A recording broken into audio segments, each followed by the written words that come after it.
নমস্কার, আমুদরিয়া নিউজে আপনাদের সকলকে স্বাগত। আমি ঋতু। মনে রাখবেন, আমুদরিয়া মানে প্রান্তজনের কণ্ঠস্বর। আমুদরিয়া, ভয়েস অফ দি মার্জিনাল। করম গাছ হল কর্মের দেবতা। ঝাড়খণ্ডে আদিমকাল থেকেই আলাদাভাবে প্রকৃতির পুজো করা হয়। করম পুজো তেমন। করম পুজোর গুরুত্বই আলাদা। করম ও সৌভাগ্যের দেবতা হলেন করম বৃক্ষ, যিনি আমাদের কর্মের ভাগ্য লেখেন এবং পরিবর্তনও করতে পারেন। তাই আদিবাসী সমাজে এই পুজোর চল। প্রকৃতি পুজোর মধ্যে ঝাড়খণ্ডে সরহুল পুজো, জইয়া পুজো করা হয়, যেখানে গাছের পুজো করা হয়। এর তাৎপর্য হলো শ্বাসের সঙ্গে গাছের সম্পর্ক রয়েছে, যা আমাদের পূর্বপুরুষদের সৃষ্ট ঐতিহ্য। আমাদের উচিত এই পরম্পরাকে একইভাবে এগিয়ে নিয়ে যাওয়া। আমরা যদি প্রকৃতির পুজো না করি তাহলে কি হবে? একদিন ডাইনোসরের মতো আমরাও একদিন বিলুপ্ত হয়ে যাব। ভাদ্র মাসের একাদশী তিথিতে মেটেলি, নাগরাকাটা থেকে মাদারিহাট, কালচিনি হয়ে কুমার গ্রামের আদিবাসী মহল্লার 8 থেকে 80 একেবারেই সকলে মেতে উঠল করম উৎসবে। রাতভর করমের মণ্ডপে মণ্ডপে ঘুরছেন মানুষ।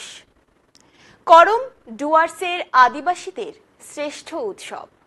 একে আদিবাসীদের সুখ ও সমৃদ্ধির উৎসবও বলা হয়, কিছুটা নবান্নের মতো। আদিবাসীদের বিশ্বাস, করম দেবতার পুজো করলে তাদের শস্য ভাণ্ডার ভরে উঠবেই। করম পুজোর জন্য আদিবাসী মেয়েরা জঙ্গল থেকে করম গাছের ডাল সংগ্রহ করে বাড়ির বাইরে সেই ডাল পুঁতে সন্ধ্যায় ফল মূল সহ পুজো করে। রামগাঁও থেকে শুরু করে নিয়ে তুলসিপাড়া, মহুয়া, তারপরে আমার বৃষ্টি গার্ডেন, হলদিবাড়ি এবং মালঙ্গি চা বাগান, ভান্নবাড়ি, সাঁতারি এবং মধুবাগান নিয়ে আমাদের মোটামুটি 24টা আখড়া কমিটি, আমরা যে আখড়া বলি, যে কারম পূজা হয়, আখড়া কমিটির পক্ষ থেকে আমাদের চা বাগানে কারম আখড়া কমিটির পক্ষ থেকে আমরা বিসর্জন যে মধু কাবলিঝোড়া ঘাটে আমাদের এখানে সবাই উপস্থিত ছিল।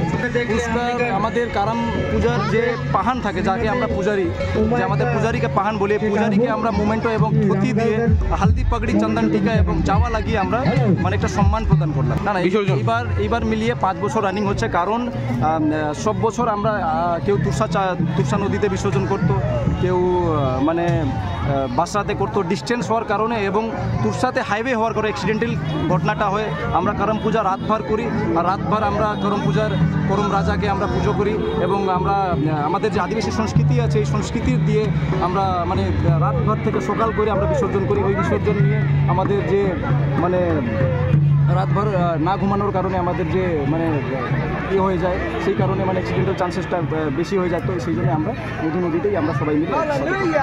এখন এই পর্যন্তই। পরবর্তীতে ফিরবো অন্য খবর নিয়ে। ধন্যবাদ।